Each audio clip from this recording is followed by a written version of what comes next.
Bonjour tout le monde. Aujourd'hui on va parler des huiles essentielles pour femmes enceintes, femmes allaitantes et les bébés. Donc on va parler des huiles essentielles qui fonctionnent pour toutes et tous, parce que les bébés. Et on a souvent peur d'utiliser des huiles essentielles dans ces moments-là, parce que sur internet on voit plein de choses. Attention, l'amande poivrée, c'est dangereux, etc. Oui, les huiles essentielles sont très puissantes, donc il faut savoir ce qu'on utilise et l'utiliser avec précaution. Donc tout d'abord, pour assainir l'environnement, vous pouvez utiliser pin sylvestre, vous pouvez utiliser de l'eucalyptus radiata. De toute façon, quoi qu'il arrive, vous ne le diffusez pas dans la même pièce que la femme enceinte ou que l'enfant. Donc vous aérez, vous diffusez dans la pièce où vous n'êtes pas et vous y retournez 15 minutes après la diffusion. La pièce est assainie et il n'y a aucun problème pour votre santé. Donc déjà, première chose, voilà, vous pouvez utiliser les diffuseurs. Après, vous pouvez utiliser d'autres choses, évidemment pas quand vous êtes dans la même pièce. Ça, c'est le plus important. Ensuite, je vais procéder par symptômes. Donc tout d'abord, les nausées, les vomissements, que ce soit pour la femme enceinte ou pour le bébé, ou les digestions difficiles, la femme enceinte et le bébé peuvent utiliser du citron, l'huile essentielle de citron. Donc je conseille d'essayer d'abord de le mettre sur votre vêtement.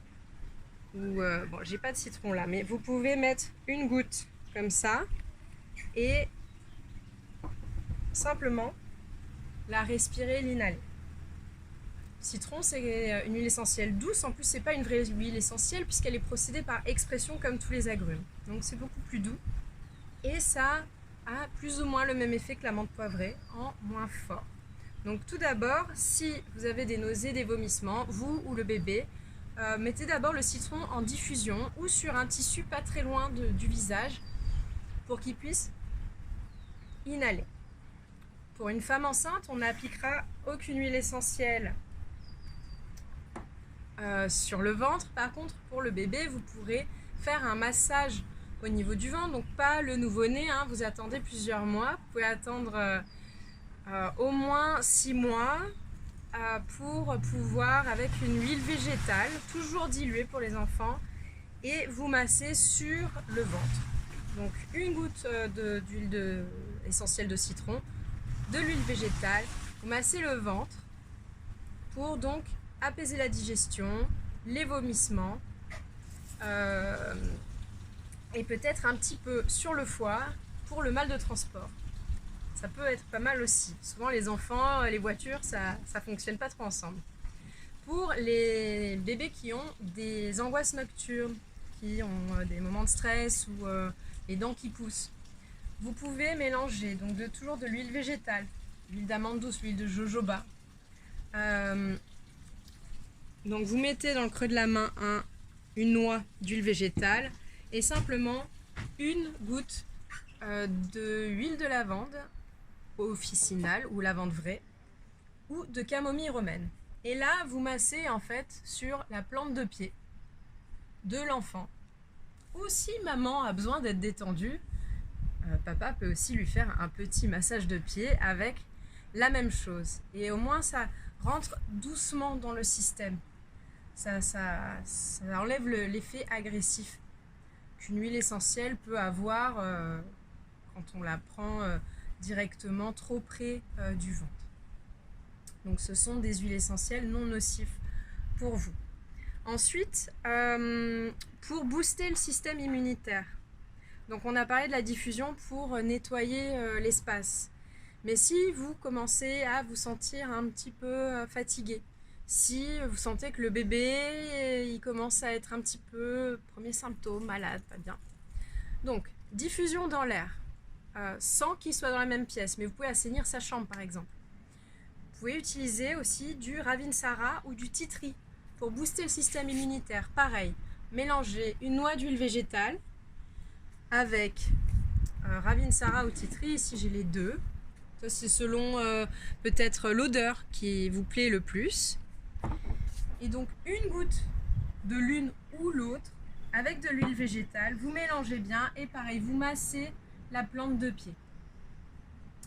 Quand bébé aura passé une bonne année, vous pouvez lui mettre toujours dilué pour l'enfant, toujours le long de la colonne vertébrale et lui masser le long de la colonne vertébrale. Pareil pour maman, mais toujours dilué, hein, c'est très important. On peut aussi le mettre dans le bain. Donc là, on mélangerait pas avec de l'huile puisque l'huile flotte sur l'eau. Hein. On mélangerait l'huile essentielle avec un bain moussant neutre. En général, les bébés, ils ont du liquide, du gel douche, pardon. Du gel douche neutre, un pH neutre, attaqué. Et donc, vous mélangez bien l'huile essentielle avec le gel douche et vous mélangez dans le bain. Et ça aussi, ça peut... là, par contre, vous mettez un petit peu plus de gouttes. Je dirais... ça dépend de la taille du bain, ça dépend de l'âge de l'enfant, mais voilà, hein, si on a du 10 litres, vous pouvez mettre 7 gouttes d'huile essentielle, mais bien mélangée dans du gel douche neutre. Ensuite, que j'oublie rien, ça c'est plus pour maman, si jamais vous avez des problèmes d'aphte, des problèmes buccaux, des problèmes dentaires, vous pouvez gargariser du titri avec de l'huile, soit de l'huile de coco, soit l'huile d'olive, c'est pas très bon à gargariser, soit de l'huile de sésame. Et là, en fait, vous mettez 2 gouttes de titri avec l'huile et vous gargarisez pour nettoyer. Le titri, vous pouvez même le mettre pur sur l'aphte. Ça assainit, c'est antiseptique. Donc, si vous avez problème de dents ou quoi, vraiment ce côté naturellement désinfectant de la bouche. Ensuite, pour les spasmes et les colites, nos enfants ont souvent des colites, vous pouvez masser l'enfant avec de la camomille romaine. C'est un antispasmodique très puissant, il détend énormément. Et donc vous pouvez évidemment toujours diluer avec de l'huile végétale d'amande douce ou jojoba, c'est les plus neutres on va dire. Donc juste une goutte, maximum 2, mais vraiment une goutte c'est largement suffisant. Et vous pouvez masser le ventre pour apaiser donc les colites et du coup bébé dans sa souffrance. Les otites. Donc, les otites peuvent aussi être traitées par le titri. Donc, jamais directement dans les oreilles. Pareil, on dilue. Huile végétale, une goutte de titri, vous mélangez. Et là, en fait, vous massez tout autour de l'oreille. Tout autour de l'oreille. Et ça va vraiment diffuser en fait les bienfaits de l'huile essentielle qui est donc antibactérienne, antiseptique dans tout le système, puisque ça pénètre dans la peau, dans le sang, tout le réseau autour de l'oreille, et ça peut traiter l'otite évidemment seulement dans les premiers symptômes. Si ça persiste, vous allez voir le médecin, hein. Tout ce que je dis, c'est vraiment en cas de premiers symptômes. Ensuite, j'ai pas mal de questions par rapport aux problèmes de peau. Alors, problème de peau, c'est délicat parce que c'est assez... on ne sait jamais trop d'où ça vient. Donc d'abord, évidemment, essayez des huiles végétales douces, pures, enfin simples, très simples, pour essayer d'hydrater la peau. On peut rajouter une goutte de lavande, puisque la lavande est cicatrisante, mais très peu. Ensuite, j'ai lu beaucoup de choses sur le fait de s'hydrater de l'intérieur. Et pour bébé, c'est très important quand on commence à lui donner à manger, quand on a arrêté d'allaiter, qu'on commence à lui donner des aliments normaux. C'est intéressant de ne pas oublier les omégas qui sont en fait ce qui nous hydrate de l'intérieur. Les huiles, donc toujours ajouter un filet d'huile d'olive crue à la fin de la cuisson. parce que ça rajoute vraiment autre chose. Essayez de rajouter peut-être des petits poissons, sardines, des choses comme ça qui sont des acides gras et qui vraiment réhydratent de l'intérieur. On voit une nette différence au niveau de la peau quand on en mange ou pas. Donc ça peut aider si vous observez un petit peu plus l'alimentation.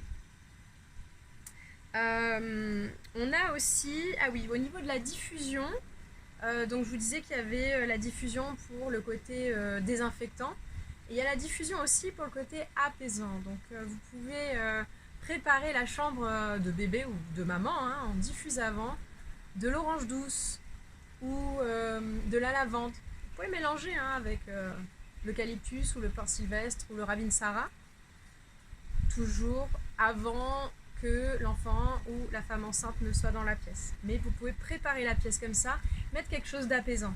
L'orange douce, c'est vraiment l'huile essentielle de l'enfant au niveau de l'odeur. Alors, j'ai juste oublié un détail super important pour les plaies et les coups et les brûlures. Donc, les huiles essentielles, il y en a, mais pour les enfants, pour les bébés et les enfants, il y a un moyen hyper naturel qui fonctionne super bien.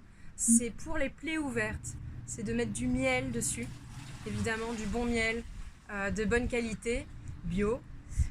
Et en fait, ça désinfecte la plaie et ça permet de cicatriser. Pour des coups, l'argile.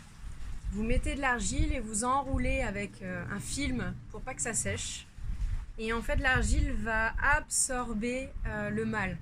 Même si, par exemple, je sais pas, l'enfant se coupe et il y a un bout de verre ou quelque chose qui est rentré à l'intérieur, vous mettez de l'argile des deux côtés et en fait, ça va aspirer, par exemple dans le pied, vous mettez l'argile dessus, l'argile va aspirer le bout de verre et le sortir. C'est assez impressionnant et c'est complètement naturel.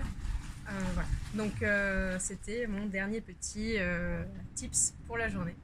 À bientôt!